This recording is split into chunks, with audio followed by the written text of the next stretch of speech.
नमस्कार दोस्तों, कैसे हो आप सब। उम्मीद करता हूँ आप सब ठीक होंगे। अच्छी चल रही होगी आपकी पढ़ाई। और स्वागत है आपका थिंकर्स आईएएस के यूट्यूब चैनल पर। तो चलिए शुरू करते हैं। क्या चीज़ डिस्कस कर रहे थे हम डिस्कस कर रहे थे ज्योग्राफी एनसीईआरटी क्लास 6। अभी हम एनसीईआरटी डिस्कस कर रहे थे ना, तो हमारी ये सीरीज होने वाली है एनसीईआरटी की। अभी तक हमने 2 चैप्टर हैं वो पूरे कर लिए हैं। बहुत डिटेल से उस चैप्टर के बारे में देखा था, छोटी छोटी चीज़ को डिस्कस किया था ताकि आप पढ़ते हो तो आपको कोई भी दिक्कत नहीं आती है। ठीक है, इस प्रकार से हमने काफ़ी डिटेल में इसको डिस्कस किया था। अब हम आज चैप्टर 3 को डिस्कस करेंगे। चैप्टर 3 क्या है? चैप्टर जो थर्ड है, तीसरा चैप्टर है, तीसरा अध्याय है, वो पृथ्वी की गतियाँ, मोशन ऑफ अर्थ के बारे में है, पृथ्वी की गतियों के बारे में। तो इसको हम डिस्कस करने वाले हैं। तो सबसे पहले ये जो चैप्टर होने वाले हैं इसमें से क्या क्या चीज़ें डिस्कस करेंगे। सबसे पहले हम बात करेंगे पृथ्वी की गतियों के बारे में कि पृथ्वी पे कितनी कितनी प्रकार की पृथ्वी की गतियाँ होती है।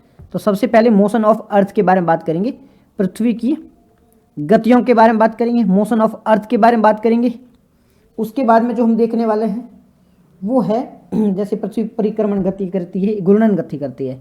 तो यहाँ पे लिख लेते हैं घूर्णन और परिक्रमण, ये 2 प्रकार की पृथ्वी की गतियाँ होती हैं, इसके बारे में बात करेंगे। उसके बाद में हम बात करेंगे कि परिक्रमण गति क्या होती है, घूर्णन गति क्या होती है, इन सबको डिटेल में देखेंगे किस प्रकार से काम करती है, किस प्रकार के काम नहीं करती है। फिर इसके अंतर्गत एक आता है प्रदीप्त वर्त आता है, प्रदीप्त वर्त, उसके बारे में बात करेंगे। प्रदीप्त वर्त क्या होता है, जिसे सर्कल ऑफ इल्यूमिनेशन भी कहा जाता है। ठीक है, इसके बारे में बात करेंगे। इसके बाद में लीप ईयर के बारे में बात करेंगे, लीप ईयर क्या होता है, ठीक है, वो भी हम बात करेंगे। फिर डे और नाइट कैसे होता है उसके बारे में बात करेंगे, दिन और रात किस प्रकार से काम करते हैं, किस प्रकार से बनते हैं, इन चीज़ों के बारे में बात करेंगे। उसके बाद में हम देखेंगे कि अयनांत क्या होता है, जैसे सोलस्टाइल होता है ना, वो क्या चीज़ होती है, उसके बारे में बात करेंगे। सोलस्टाइल क्या होती है, ग्रेसम सोलस्टाइल क्या होता है, विंटर सोलस्टाइल क्या होता है, सोल्स ये ऐसा लिखा जाएगा सोल्स टाइस, तो ये सोल्स्टाइल क्या होते हैं इसके बारे में बात करेंगे। ठीक है, इसे हिंदी में अयनांत कहा जाता है, अयनांत कहा जाता है, इसके बारे में बात करेंगे। इसके बाद में विषुव, ये जो विषुवत व्रत होते हैं ना वहाँ पे, जिसे इक्विनॉक्स भी कहा जाता है, इसके बारे में बात करेंगे, जिसे इक्विनॉक्स भी कहा जाता है, इसके बारे में बात करेंगे। ठीक है, इसके बाद में हम बात करेंगे सीजन, ऋतुएं किस प्रकार से बनती हैं। ये सारी चीज़ें हम इस अध्याय में देखने वाले हैं। पृथ्वी कैसे गति करती है, घूर्णन क्या होता है, परिक्रमण क्या होता है, प्रदीप्त व्रत क्या होता है, डे एंड नाइट क्या होता है, लीप ईयर किस प्रकार से बनता है, फिर वो सोल्स्टाइल्स यानी अयनांत क्या होता है, विषुवत क्या होता है, ऋतुएं किस प्रकार से बनती है, ये सारी चीज़ें हम इस अध्याय में पढ़ने वाले हैं। तो सबसे पहले जाते हैं हम पृथ्वी की गतियों के बारे में कि पृथ्वी की कौन कौन सी गतियाँ होती है उसके बारे में बात करेंगे। यहाँ पे लिखिए पृथ्वी की मुख्य प्रकार की 2 गतियाँ होती है, एक होती है घूर्णन, एक होती है परिक्रमण। घूर्णन जिसे रोटेशन कहा जाता है, परिक्रमण जिसे रेवोल्यूशन कहा जाता है। तो इसके बारे में बात करेंगे। तो यहाँ पे लिखते हैं पृथ्वी की गतियाँ, मोशन ऑफ अर्थ। तो पृथ्वी की 2 प्रकार की गतियाँ होती है, एक होती है घूर्णन ठीक है, दूसरी होती है परिक्रमण। घूर्णन और परिक्रमण, घूर्णन जिसे रोटेशन कहा जाता है, घूर्णन जिसे रोटेशन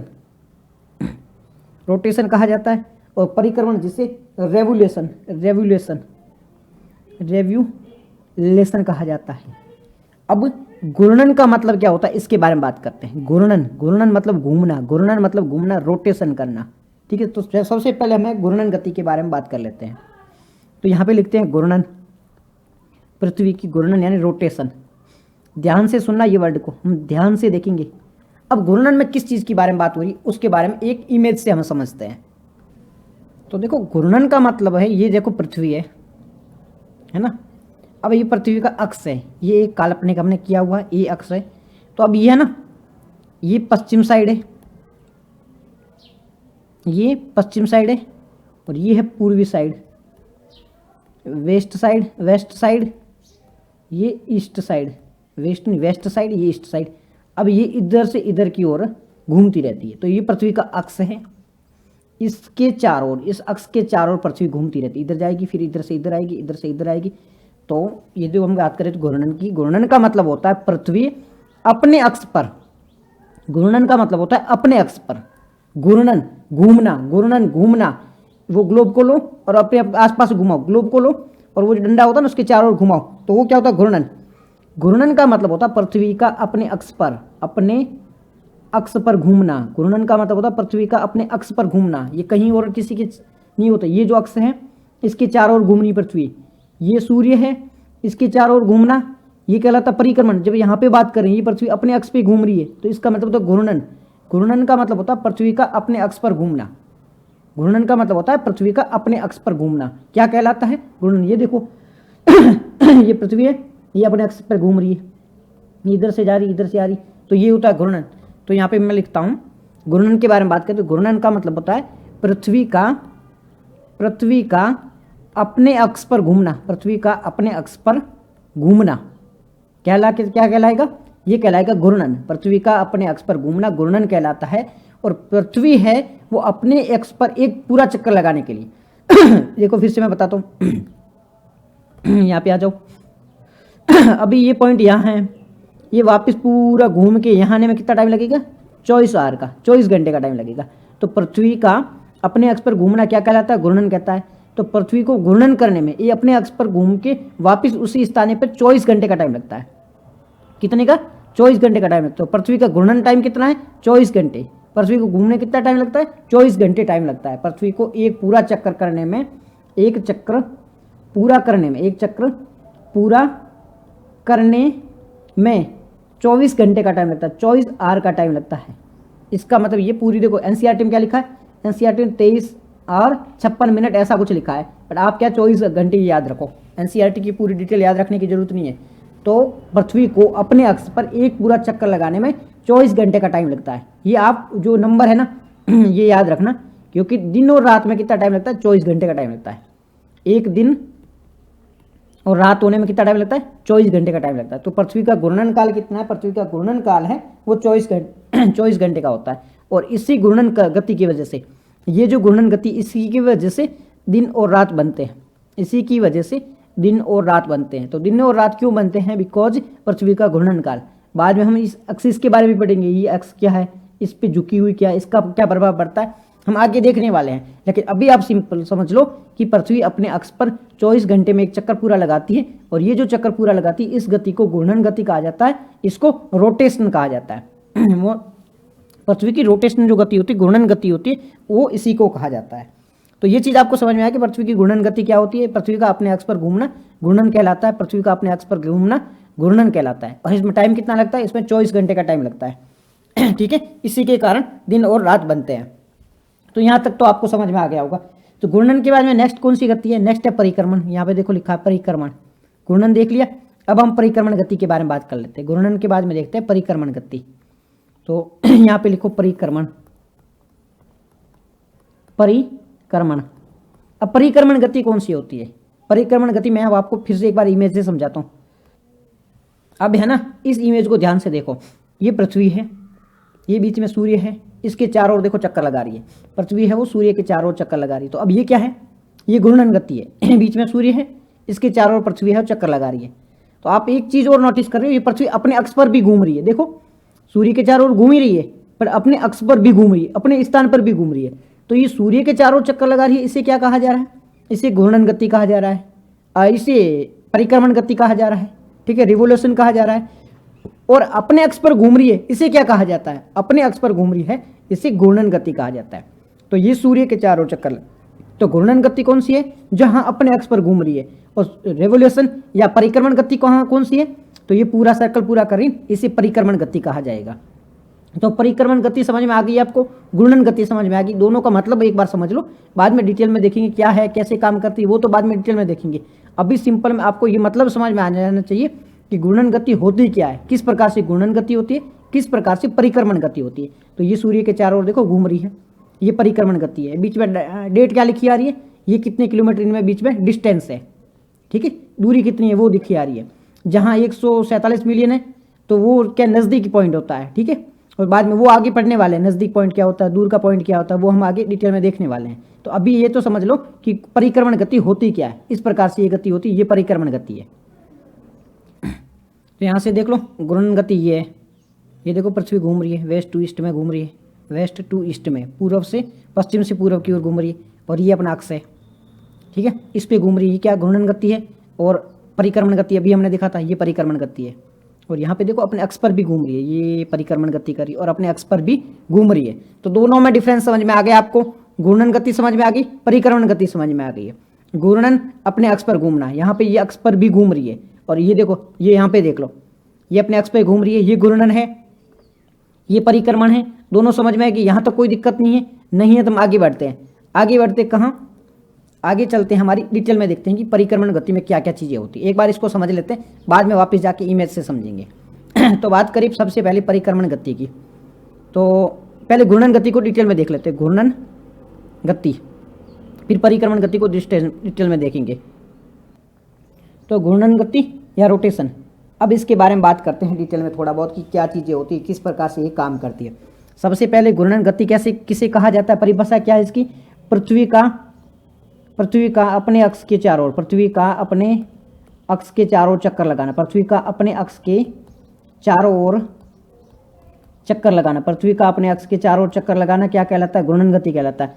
इसमें टाइम कितना लगता है, 24 घंटे का टाइम लगता है, इसमें 24 घंटे का टाइम लगता है। देखो मैं धीरे पढ़ा रहा हूँ, मैं बार बार बोल रहा हूँ क्योंकि कन्फ्यूजन होगा, एक घूर्णन क्या होता है, परिक्रमण क्या होता है, ये वर्ड बाद में कन्फ्यूजन क्रिएट करते हैं, इस वजह से मैं बार बार बोल रहा हूँ। नहीं तो 2 मिनट का काम है, ऐसी कोई दिक्कत वाली बात ही नहीं है, पर बार बार बोलने के कारण यही है कि बाद में ये कन्फ्यूजन करती है। तो ये 24 घंटे में अपने अक्ष पे एक चक्कर पूरा लगाती है, और ये अपने अक्ष पे चक्कर लगाती है तो टोटल कितना डिग्री कोण तय करती है, तो 360 डिग्री का। हमने कल जब बात करी थी ना टाइम एंड डेट की, तब हमने देखा था 360 डिग्री घूमती है। यहाँ पे फिर से मैं दिखा देता हूँ, ये पृथ्वी अपने अक्ष पे घूम रही है तो 360 डिग्री का तय कर रही है, यहाँ से लेके फिर घूम के वापस यहीं आ रही है, तो 360 डिग्री का कोण ये तय कर रही है। देखो यहाँ पे भारत को नोटिस करना, ये भारत में घूम के फिर वापस भारत आया तो 360 डिग्री घूम के वापस आया है। तो पृथ्वी कितने डिग्री का तय कर रही है, 360 डिग्री। अब 360 डिग्री कितने में तय कर रही है, कितने घंटे में, 24 घंटे में। 360 डिग्री 24 घंटे में तय कर रही है, मतलब 1 घंटे में 15 डिग्री है वो तय कर रही है। कल हमने जब टाइम निकाला था तब यही चीज़ देखी थी कि पृथ्वी पश्चिम से पूर्व की ओर जाती है, 1 घंटे में 15 डिग्री का कोण तय करती है। 1 घंटे में 15 डिग्री, कैसे 15 डिग्री, कि जैसे कि यहाँ पे 0 डिग्री है, ठीक है, यहाँ 15 डिग्री है, तो यहाँ पे जाने में कितना टाइम लगेगा, 1 घंटे का टाइम लगेगा। यहाँ से यहाँ आने में 1 घंटे का टाइम लगेगा पृथ्वी को, ठीक है। ये 0 डिग्री है, ये 15 डिग्री है, इन दोनों के बीच में दूरी तय करने में पृथ्वी को 1 घंटे का टाइम लगता है। तो ये होता है पृथ्वी का टाइम, कि पृथ्वी कितनी स्पीड से घूमती है, ठीक है, इसके बारे में बात कर रहा हूँ मैं। तो ये 1 घंटे में 15 डिग्री का कोण तय करती है, यानी कि 4 मिनट में 1 डिग्री का कोण तय करते हैं। ये हम कल देख चुके हैं, जब हमने बात करी थी टाइम एंड डेट वगैरह की बात की, तब ये सारी चीज़ें हम देख चुके हैं। तो हमने वापस किस लिए बताया कि वापस भी बताएंगे क्योंकि आगे और कॉन्सेप्ट होने वाले हैं, इस वजह से मैंने वापस रिवाइज करवाया, ठीक है। नहीं तो ये सारी चीज़ें हम देख चुके हैं। अब ये सारी चीज़ें तो आपको पता चल गया। घूर्णन गति है, इसे दैनिक गति भी कहा जाता है। घूर्णन गति है, इसे दैनिक गति भी कहा जाता है, दैनिक गति। अब दैनिक गति क्यों कहा जाता है, दैनिक गति इस वजह से कहा जाता है बिकॉज ये दैनिक गति, इसके कारण डे एंड नाइट होता है, डे एंड नाइट बनता है। इसका नहीं कि भाई इसको एक पूरा चक्कर लगाने में करोड़ों साल लग रहे, ऐसा नहीं है, ये 1 दिन में पूरी हो जाती है, इसलिए इसे दैनिक गति भी कहा जाता है। इसके कारण डे एंड नाइट भी होता है, ठीक है। पृथ्वी का डे गति भी कहते हैं, पृथ्वी डे कहा जाता है, अर्थ डे कहा जाता है, बिकॉज ये एक दैनिक गति है, इसके कारण दिन और रात बनते हैं। तो ये पृथ्वी की दैनिक गति है, ठीक है। यहाँ तक चीज़ें समझ में आ गई होगी, कोई बात नहीं। अभी हम क्या बात करें, घूर्णन गति के बारे में बात करें, मोशन ऑफ अर्थ के बारे में बात करें। मोशन ऑफ अर्थ में रोटेशन के बारे में बात कर रहे हैं, ठीक है। किसके बारे में बात करें, रोटेशन के बारे में। तो रोटेशन के बारे में हमने क्या चीज़ देखी कि पृथ्वी अपनी गति है वो 24 घंटे में एक चक्कर पूरा कर लेती है, ठीक है, और एक घंटे में 15 डिग्री का कोण तय कर लेती है। इसे डे एंड नाइट बनते हैं। डे एंड नाइट बनने के साथ साथ इसमें क्या होता है, डे एंड नाइट बनने के साथ में इससे दैनिक गति भी कहा जाता है। तो ये सारी चीज़ में इसमें हमने देखी है। अब थोड़ा और डिटेल में अब डिटेल में देखने के लिए इस इमेज को ध्यान से देख लो, पहले एक बार इसको ध्यान से देख लो। ये जो हम पढ़ रही थी इसको ध्यान से आपने देखा, ये क्या हो रही है, घूर्णन गति हो रही है, पृथ्वी अपने अक्ष पे घूम रही है, ध्यान से देख लिया, कोई दिक्कत नहीं है। अब मैं नेक्स्ट एक और इमेज दिखाता हूँ आपको, जिससे क्या होगा, आपको प्रदीप्त व्रत क्या होता है ये सारी चीज़ें समझ में आ जाएगी। तो एक बार ध्यान से कोई अच्छा इमेज मिल जाए ना, वो आपको देखने को दिखा देता हूँ, अच्छा इमेज दिखे जिससे। ठीक है, ये देख लो ये सूर्य है, इसके चारों ओर ये पृथ्वी घूम रही है। ठीक है, ये सूर्य, इसके चारों ओर ये पृथ्वी, ये मतलब चारों अपने एक्स पर घूम रही है। तो यहाँ पे ये डे है, यहाँ पे नाइट है। ठीक है, ये डे, ये नाइट है। जो सूर्य के चारों ओर सामने भाग रहेगा, जो सूर्य के सामने भाग रहेगा, वहाँ पे क्या रहेगा, वहाँ पे दिन रहेगा। सूर्य के जो पीछे रहेगा वहाँ क्या रहेगा, नाइट रहेगा। अब जी ये कैसी, किस प्रकार से बनी हुई, एक चीज़ आप नोटिस करना, ये पृथ्वी है ना, ये अगर सीधी होती, ये ऐसी जैसी ऐसी बनी होती तो क्या होता, आधे भाग में दिन होता, आधे भाग में रात होती। बट ये पृथ्वी ऐसी नहीं है, पृथ्वी कैसी, ऐसी झुकी हुई है, इस प्रकार से झुकी हुई है। ये देखो यहाँ पे पृथ्वी है वो इस प्रकार से झुकी हुई है। मैं एक बार ये मिटा देता हूँ, ये यहाँ पे इरेजर भी तो नहीं है ना, ठीक है, आप फिर भी समझ लो, यहाँ पे इरेजर काम नहीं कर रहा है। तो ये जो आगे वाला भाग है वो पृथ्वी, सूर्य के सामने यहाँ पे दिन है, पीछे वाला भाग है यहाँ पे रात है। ठीक है, तो ये जो आगे वाला भाग है अगर यूँ सीधी होता, पृथ्वी हमेशा यूँ सीधी होती तो इस भाग में दिन होता, इसमें रात होती। बट ये कैसे है, ये ऐसे टिल्ट है, इस प्रकार से झुकी हुई पृथ्वी।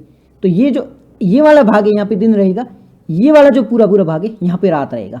ऐसे नहीं कि ये आधे भाग में, ऐसा नहीं है, आधी इस प्रकार से झुकी हुई है। अब मैं झुके होने वाला कॉन्सेप्ट समझा देता हूँ आपको।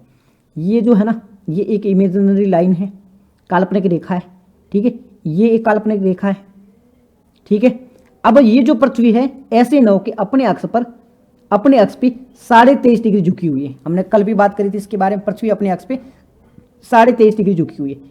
अब ये तो अक्ष पर झुकी हुई है, जब हम इसकी बारे में बात करें, ये कोण है, इसके और इस कोण के बारे में बात करें, फिर से एक बार रबर उठा के देखो, रबर कहाँ गया, साफ करके यहाँ से देखो। ये देखो, मैं इस कोण की बारे में नहीं बात, मैं इन दोनों कोण के बारे में बात करी। ये जो है ना यहाँ पे तिरछी लाइन, तो ये कितनी लाइन है, इन दोनों के बीच में जो है दूरी, उसे 23.5 डिग्री कहा जाता है। ये जो, अगर आपको ऐसा लिखा मिले, पृथ्वी अपने अक्ष पर, पृथ्वी अपने अक्ष पर या एक्सिस पर, पृथ्वी अपने अक्ष पर या एक्सिस पर कितनी डिग्री झुकी हुई है, तो वो 23.5 डिग्री है। पृथ्वी अपने अक्ष या एक्सिस, ये अक्ष है इसका, ये एक्सिस है, इसकी अगर बात हुई तो 23.5 डिग्री है। और ये जो है ना, इसे कहा जाता है कक्षीय समतल। कक्षीय समतल मतलब ये समतल है, इसकी बात कर रहे हैं, इसकी और इसकी बात करें तो ये 66.5 डिग्री है। मतलब अगर इन दोनों के बीच में बात हो, ये और ये, इन दोनों के बीच की बात हो तो 23.5 डिग्री है। बट इसकी और इसकी, ये जो तिरछी लाइन इसकी और ये समतल लाइन, इस दोनों की बात हो तो 66.5 डिग्री है।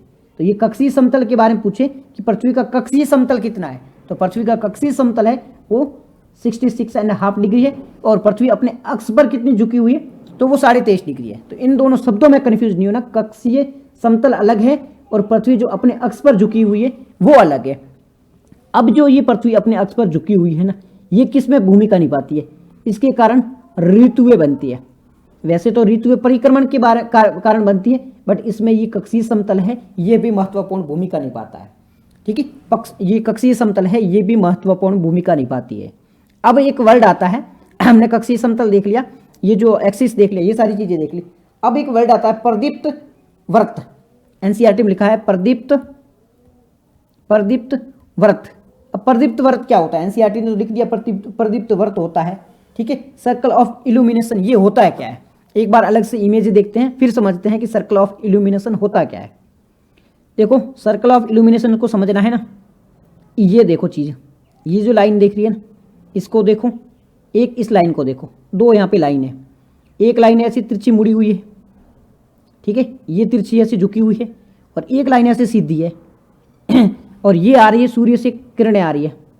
अब आप चीजें देखोगे कि ये जो भाग है यहाँ पे दिन है, कहाँ तक दिन है, यहाँ तक दिन है, और ये जो पीछे वाला भाग है यहाँ तक रात है। दूसरी पेन लेता हूं मैं, ये जो आगे वाला भाग है यहाँ पे दिन है, ये पीछे वाला भाग है यहाँ पे रात है। मतलब पृथ्वी है वो अगर यूं झुकी हुई है तो ये पूरा भाग में रात, ये पूरा जो भाग है यहाँ पे दिन है, यहाँ इस भाग में रात है। तो ये जो लाइन है ना, बीच वाली जो लाइन है, बीच वाली लाइन है, ये एक पूरी सर्कल में, कैसे, एक पूरा सर्कल बना हुआ बीच वाली लाइन का। फिर से मैं समझाता हूँ, एक अलग इमेज लेने दो मेरे को। ये बीच में बार बार क्या आ जाता है, एक दूसरा एक बार ढंग से मेरे को कुछ मिल जाए इमेज, जिससे कि आपको अच्छे से समझ में आ जाएगा। ये फास्ट मूव कर रही है, कोई स्लोली इमेज नहीं मिल रही है।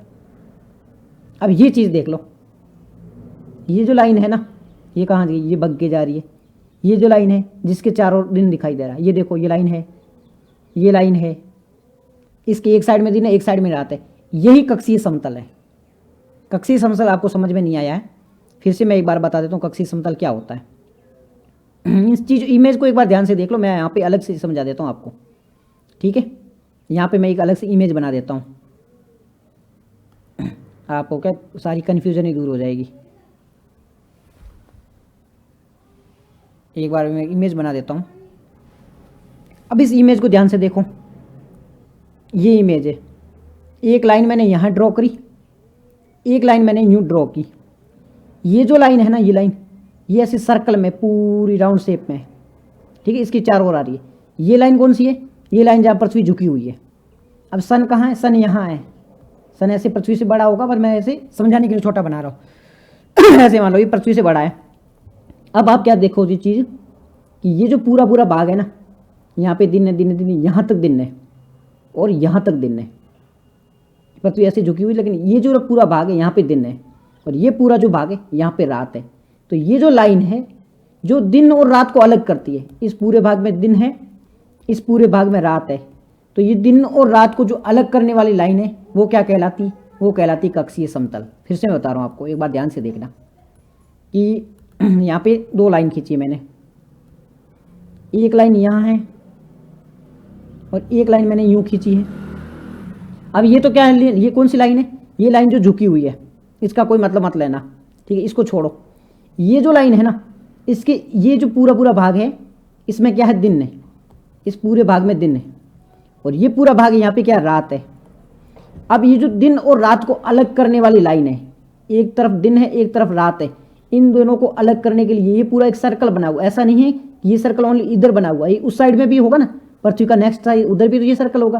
तो दिन और रात को अलग करने वाला ये जो पूरा सर्कल है ना, इसे ही कहा जाता है प्रदीप्त व्रत। प्रदीप्त व्रत, प्रदीप्त व्रत क्या होता है, देखो टफ वर्ड है, कन्फ्यूजन थोड़ा हो सकता है, रटने पे रट रहोगे याद नहीं रहेगा, आपको याद करना है, रटने की जरूरत नहीं है, एकदम दिमाग में बैठना चाहिए। प्रदीप्त व्रत आपको कोई पूछे, प्रदीप्त का मतलब होता है प्रदीप्त, प्रदीप्त मतलब जलना, उजलना, दिखाई देना, प्रदीप्त मतलब दिखाई देना, और व्रत का मतलब होता है सर्कल। तो एक ऐसा सर्कल बना हुआ है, एक ऐसा सर्कल बना हुआ है जो क्या करता है, दिन और रात को अलग अलग करता है। इसके एक साइड में दिन है एक साइड में रात है, तो दिन और रात को अलग अलग करने वाला सर्कल है वो क्या कहलाता है, वो प्रदीप्त व्रत कहलाता है। दिन और रात को अलग अलग करने वाला जो सर्किल है वो क्या कहलाता है, वो सर्किल है वो प्रदीप्त व्रत कहलाता है, प्रदीप्त व्रत। तो ये जो लाइन है इसे प्रदीप्त व्रत कहा जाएगा। प्रदीप्त व्रत क्या है, समझ में आएगी, कोई कन्फ्यूजन नहीं है। दिन और रात को, ये जो लाइन है, ये जो बीच में खींची गई लाइन है, इसके एक और दिन है दूसरी साइड में रात है, एक और दिन है दूसरी साइड में रात है, ये लाइन क्या कहलाएगी, ये कहलाएगी प्रदीप्त व्रत। ये जो बीच वाली जो है लाइन है, ये सर्किल आकार है, एक वर्ताकार है, गोला गोला बना हुआ है, पूरा पूरा उधर भी है इधर भी है, दोनों साइड में पूरे पूरे, ये आधे पूरा भाग है ना, ये आधे वाला भाग यहाँ दिन होगा, और ये जो आधा वाला भाग है यहाँ रात होगी, तो बीच में एक सर्किल बना हुआ है। ये जो सर्कल है इसे क्या कहेगा, ऐसे मान लो एक सेब है, ठीक है, सेब को आपने बीच में काट दिया है, इधर वाले भाग में रात है इधर वाले भाग में दिन है, तो ये बीच में एक ऐसा सर्कल बना हुआ है, तो ये जो सर्कल है ये प्रदीप्त व्रत है, ठीक है। तो ये प्रदीप्त व्रत है। प्रदीप्त व्रत सर्कल ऑफ इल्यूमिनेशन क्या है, जो दिन और रात को अलग करता है, ठीक है। एक भाग में दिन है दूसरे भाग में अंधेरा है, रात है, तो इन दोनों को जो सर्कल डिवाइड करता है उसे क्या कहलाता है, उसे प्रदीप्त व्रत कहा जाता है, सर्कल ऑफ इल्यूमिनेशन कहा जाता है। टाइम कितना लगती है पृथ्वी अपने अक्ष पे घूमने में, कितना टाइम लगती है, जैसे एनसीईआरटी में 23 घंटे 56 मिनट 4 सेकंड लिखा है, बट आपको क्या याद रखना है, आपको याद रखना 24 घंटे याद रखना है, ठीक है। इतनी टोटल डिटेल याद रखने की जरूरत नहीं है, ये चीज़ याद रहेगी। अब परिक्रमण के बारे में हमने देखा था, परिक्रमण के बारे में बात कर लेते हैं, ठीक है। अब एक बार हम बात कर लेते हैं परिक्रमण के बारे में। तो यहाँ पे एक बार अलग से इमेज बनाते हैं, फिर से नया एक सर्कल उठाते हैं, ये देखो आप, ये सर्कल है, इसको थोड़ा ऊपर शिफ्ट कर लेते हैं यहाँ पे। अब ये जो सर्कल बना हुआ है, ये सर्कल किस प्रकार का है, क्या देख, इस सर्कल को देखिए क्या लगता है, एक पृथ्वी है थोड़ी यहाँ से झुकी हुई है, ठीक है, थोड़ी यहाँ से झुकी हुई है इस प्रकार से, ठीक है, टिल्ट है, कितने डिग्री टिल्ट है, तो ये अपने अक्ष पे 23.5 डिग्री झुकी हुई है। अब ये क्या करता है, ये पूरा पूरा जो गोला है ना, ये सूर्य के चारों ओर चक्कर लगाता है। ये जो चक्कर है इसे क्या कहा जाता है? इसे कहा जाता है दीर्घाकार कक्षा कहा जाता है। मैं एक बार यहीं पे दिखा जाता हूँ दीर्घाकार कक्षा होती क्या है। ये इस इमेज को देखो, ये पूरा जो सर्कल बन रहा है ना, ये पूरा एक बार सर्कल देखो, दिखाई दे रहा है, पूरा राउंड सर्कल दिखाई दे रहा है। ये पूरा जो राउंड सर्कल है इसे ही दीर्घाकार, ये देखो पूरा राउंड सर्कल देख लो, ये पूरा राउंड सर्कल है, ये पूरा राउंड सर्कल है। ये देखो जहाँ मेरी पेन दिखाई दे रही है अभी, हाँ ये देखो ये क्या है, ये दीर्घाकार सर्कल है। इसे क्या कहा जाता है? इसे एल्टिपिकल कहा जाता है, एल्टीपीसीएल कहा जाता है। तो अब एल्टीपीसीएल याद नहीं रखोगे, दीर्घाकार वृत्त क्या है? एक बहुत बड़ा सर्कल है, एक फिक्स बात है, एक फिक्स किया हुआ रास्ता है, जिसके चारों ओर पृथ्वी है वो चक्कर लगाती है। ये जो फिक्स रास्ता है इसी पर पृथ्वी चक्कर लगाती है। तो अब मैं कह लेता हूं परिक्रमण क्या होता है। अब मैं समझा सकता हूं परिक्रमण क्या होता है। परिक्रमण वो गति है जिसमें पृथ्वी है वो सूर्य के चारों ओर एक निश्चित कक्ष, एक निश्चित पाथ, एक निश्चित रास्ता, ये जो निश्चित रास्ता है, एक निश्चित रास्ते में सूर्य के चारों ओर चक्कर लगाती है। एक निश्चित रास्ते में सूर्य के चारों ओर पृथ्वी चक्कर लगाती है, इसे परिक्रमण कहा जाता है। एक निश्चित बोलना जरूरी है। निश्चित क्यों है? फिक्स है, क्योंकि कब यूं इधर उधर नहीं जाएगी, एक निश्चित पाथ को फॉलो करेगी, एक निश्चित रास्ते को फॉलो करेगी। तो पृथ्वी है वो, फिर से एक अलग से डायग्राम बनाते हैं जिससे आपकी कन्फ्यूजन दूर हो जाएगी। एक छोटा डायग्राम और यहाँ पे देख लो, ये बड़ा डायग्राम है, ठीक है, ये बड़ा डायग्राम है। ये छोटा डायग्राम क्या है? ये छोटा डायग्राम है सन, ठीक है। एक और मैं डायग्राम बनाता हूँ, ये एक और डायग्राम है। अब ये डायग्राम क्या है? ये है अर्थ, ये है पृथ्वी, ये क्या है? एक निश्चित कक्षा है। क्या है ये? एक निश्चित कक्षा। क्या है ये? एक निश्चित कक्षा है। तो ये सन है, सन के चारों ओर पृथ्वी एक निश्चित कक्षा में, सन के चारों ओर पृथ्वी एक निश्चित कक्षा में चक्कर लगाती है, एक निश्चित रास्ते पर चक्कर लगाती है, परिक्रमा करती है। इसे परिक्रमण कहा जाता है, इसे रिवॉल्यूशन कहा जाता है। इसे क्या कहा जाता है? इसे रिवॉल्यूशन कहा जाता है। ऐसी पृथ्वी झुकी हुई है, इसके चारों चक्कर लगाएगी और वापस आएगी। ये पूरा चक्कर लगाती है, इसे क्या कहा जाता है? इसे परिक्रमण, रिवॉल्यूशन कहा जाता है। कितना टाइम लगता है इसमें? 365 दिन का लगता है। देखो थोड़ा बहुत ऊपर नीचे होता है, वो 5 घंटे कुछ ऊपर है। देखो 365 दिन और कुछ घंटे ऊपर, लेकिन आप कर लो 365 दिन ही मान लो, तो 365 दिन टाइम लगता है। ऊपर वाले होते हैं, उसको हम जो एक्स्ट्रा वर्ड होता है 366 साल का एक दिन घोषित कर देते हैं, उसे लीप ईयर कहते हैं। आगे हम लीप ईयर के बारे में पढ़ने वाले भी हैं, लेकिन अभी आप समझ लो ये 365 दिन का चक्कर है। अब ये जो 365 दिन का जो चक्कर लगता है, इसके कारण ऋतुएं बनती है, इसके कारण ही सीजन बनते हैं। किस प्रकार से ऋतुएं बनती है, किस प्रकार से सीजन बनते हैं, ये अभी हम 2 मिनट में ही देखने वाले हैं। आगे 2 मिनट में ही इसके बारे में बात करेंगे। लेकिन अभी क्या समझ में आया आपको? अभी आपको ये चीज समझ में आनी चाहिए कि यहाँ पे एक सन है, सूर्य है, इसके चारों ओर एक कक्षा बनी हुई, एक निश्चित पथ बना हुआ है जिसमें सारे ग्रह चक्कर लगाते हैं। उसी प्रकार एक पृथ्वी भी निश्चित पथ पर सूर्य के चारों ओर चक्कर लगाती है। इसे क्या कहा जाता है? इसे पृथ्वी की कौन सी गति? परिक्रमण गति कहा जाता है। पृथ्वी की रेवोल्यूशन गति कहा जाता है, ठीक है। रेवोल्यूशन मोशन ऑफ अर्थ कहलाता है। चीजें समझ में आ रही है? कोई दिक्कत नहीं? यहाँ तक कोई दिक्कत नहीं है? ठीक है, दिक्कत नहीं है तो आगे बढ़। अब आपको है ना मैं एक और चीज समझाने वाला हूं, वो चीज है अयनांत, जिसे कहा जाता है सोल्स्टिस। अयनांत का मतलब क्या होता है? अयनांत का मतलब क्या होता है? हिंदी में समझो, अयन प्लस आंत मतलब सबसे ऊंची दूरी, सबसे ऊंची जगह, सबसे लास्ट पॉइंट, ठीक है। अयनांत का मतलब होता है सबसे लास्ट पॉइंट। हिंदी में क्या होता है? सबसे लास्ट पॉइंट होता है। क्या मतलब होता है लास्ट पॉइंट का? मैं यहाँ पे समझाता हूँ, एक अपन इमेज समझाते हैं, आगे देखेंगे, आगे सब कुछ देखेंगे, टेंशन मत लो आप। ये हमारा सन है, ठीक है, एक इमेज हमने यहाँ पे बनाई। ये हमारी अर्थ है, ये हमारी अर्थ है, ठीक है, ये हमारी अर्थ है। दोनों जगह अर्थ बनी हुई है, ठीक है। इतनी चीज़ें आपको समझ में आ गई होगी। अब एक चीज़ देखो आप, अब ये क्या है? सन है। पृथ्वी कैसे ऐसी झुकी हुई है, पृथ्वी कैसे ऐसी झुकी हुई है, ठीक है। अब ये किरणें पृथ्वी की, ये सूर्य की किरणें पृथ्वी की ओर जा रही है, पृथ्वी की ओर जा रही है सूर्य की किरणें, ठीक है, ये जा रही है। अब आप एक चीज़ बताओ मेरे को, यहाँ पे ये साउथ पोल है, यहाँ पे ये नॉर्थ पोल है, ये नॉर्थ पोल है, ये साउथ पोल है। अब एक इमेज को देख के बताओ, ये सन है, ठीक है। अब इस इमेज को ध्यान से देख के बताओ कि यहाँ पे ये कौन सी रेखा है, ये हमारी भूमध्य रेखा है, ऊपर ये 23 डिग्री है, ये नीचे वाले 23 डिग्री है, ये कर्क है, ठीक है, कैंसर है, ये कैप्रिकॉन है, ठीक है। सेम यहाँ पे ये कैंसर है, ये कैप्रिकॉन है, बीच में ये भूमध्य रेखा है, ठीक है, ये नॉर्थ वाली, ये साउथ वाली है। अब आप एक चीज़ देख के बताओ कि यहाँ पे सूर्य की किरणें कौन सी जगह पे ज़्यादा पड़ रही है, यहाँ पे सूर्य की किरणें हैं कहाँ ज़्यादा पड़ रही है। ये इस प्रकार से सूर्य की किरणें जा रही है, इस प्रकार से सूर्य की किरणें जा रही है। एक बार दोबारा देखो, इसको मिटाता हूँ मैं, इसको मिटाओ।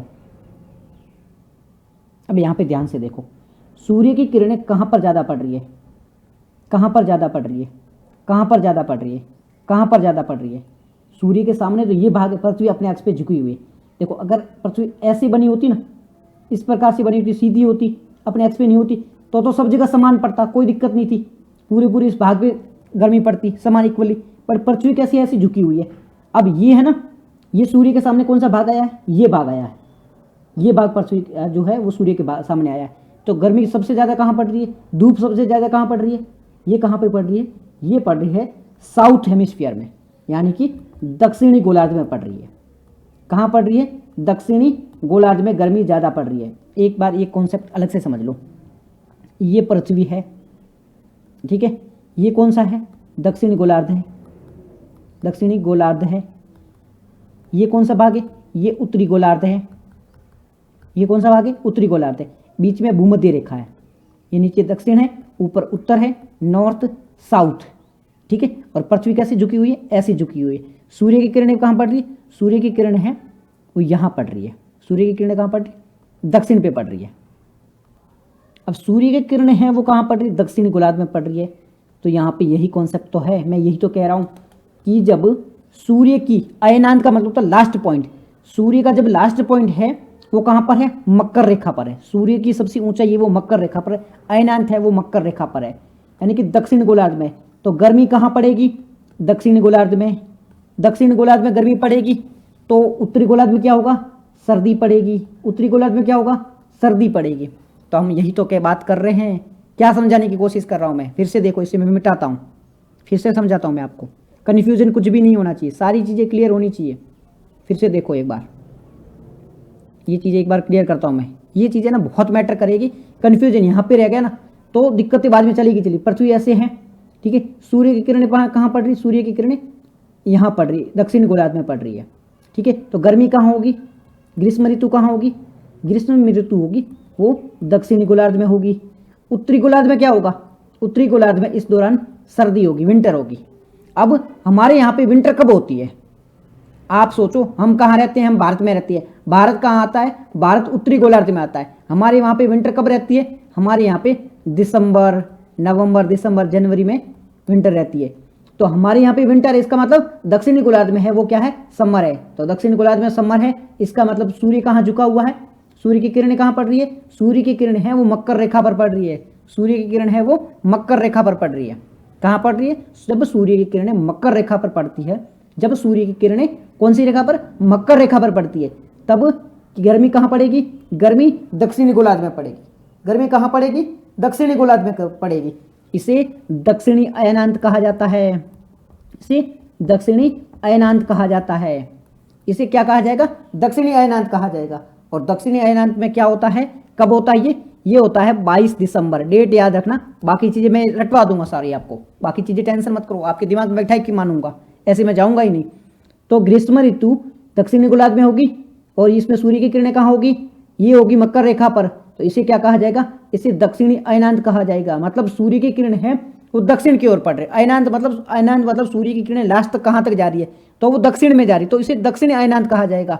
इसे क्या कहा जाएगा, इसे दक्षिणी अयनांत कहा जाएगा। इसे विंटर सोलेस्टाइल कहा जाएगा। विंटर सोलेस्टाइल क्यों कहा जाएगा, क्योंकि हमारे यहाँ पे तो विंटर है, ठीक है। तो इसे शीत अयनांत भी कहा जाता है। शीत अयनांत, हमारे पर्सपेक्टिव से तो हमारे यहाँ पे सर्दी है, तो इसे शीत अयनांत भी कहा जाता है, इसे शीत अयनांत भी कहा जाता है। तो आपके वर्ड लिखे मिलेंगे, देखो ये वर्ड लिखे हुए मिल सकते हैं, शीत अयनांत, अयनांत, या फिर शीत अयनांत की जगह दक्षिणी अयनांत, दक्षिणी अयनांत, या फिर दिसंबर अयनांत, दिसंबर अयनांत, ये वर्ड लिखे हुए मिल सकते हैं। शीत अयनांत भी दिखने को मिल सकता है, दक्षिण अयनांत भी दिखने को मिल सकता है, और दिसंबर अयनांत भी दिखने को मिल सकता है। समर सोलेस्टाइल, साउथ सोलेस्टाइल और दिसंबर सोलेस्टाइल ये लिखने को मिल सकते हैं। इन सब का मतलब एक ही है कि सूर्य की किरण है वो कहाँ पड़ रही है, दक्षिण में पड़ रही है। इन सब का मतलब एक है, सूर्य की किरणें कहाँ पड़ रही है, दक्षिण गोलार्ध में पड़ रही है। गर्मी कहाँ होगी, दक्षिणी गोलार्ध में होगी। गर्मी कहाँ होगी, दक्षिण गोलार्ध में होगी। हमारे यहाँ पे क्या होगी, हमारे यहाँ पे ठंड होगी। उत्तरी गोलार्ध में क्या होगी, ठंड होगी।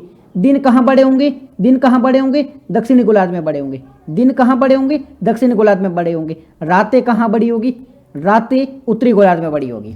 रातें कहाँ बड़ी होगी, उत्तरी गोलार्ध में बड़ी होगी।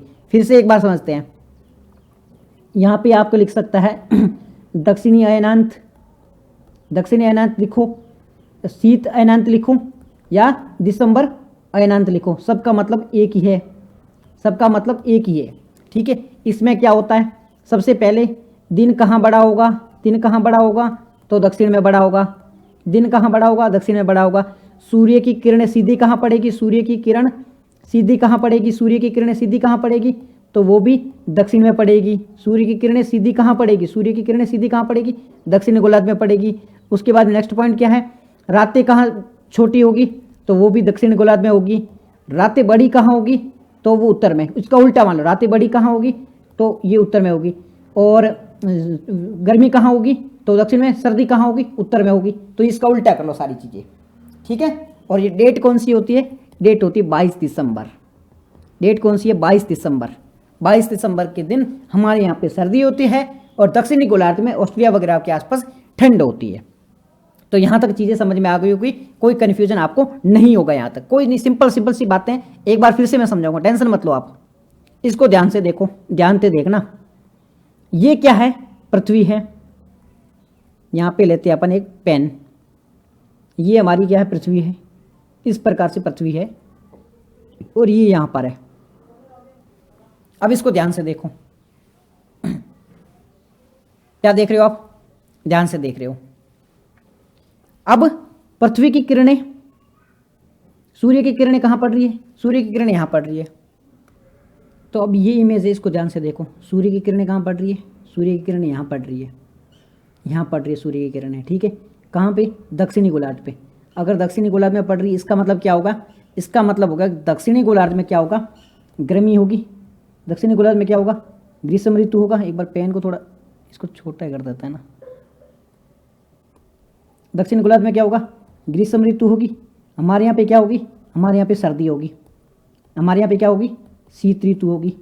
तो ये विंटर सोल्स्टाइल हो गया, ठीक है। हमारे विंटर, हमारे पर्सपेक्टिव से विंटर है क्योंकि यहाँ पे विंटर पड़ रही है, और उनके पर्सपेक्टिव से क्या है, समर है क्योंकि वहाँ पे गर्मी पड़ रही है। देखो फिर से एक बार ध्यान से देखो, ये सूर्य है, इसकी किरणें कहाँ पर पड़ रही है, इसकी किरणें कहाँ पर पड़ रही है, इसकी किरणें जहाँ भी पड़ रही है उसके अकॉर्डिंग काम करेगा। यहाँ पे इसकी किरणें कहाँ पड़ रही है, फिर से देखो, देखो ध्यान से देखो, पूरी इमेज को एक बार ध्यान से देख लो। देखो एक बार ये चीज़ें समझ में आ गई, आपका पूरा कन्फ्यूजन दूर हो जाएगा। ये एक बार समझ में आनी जरूरी है।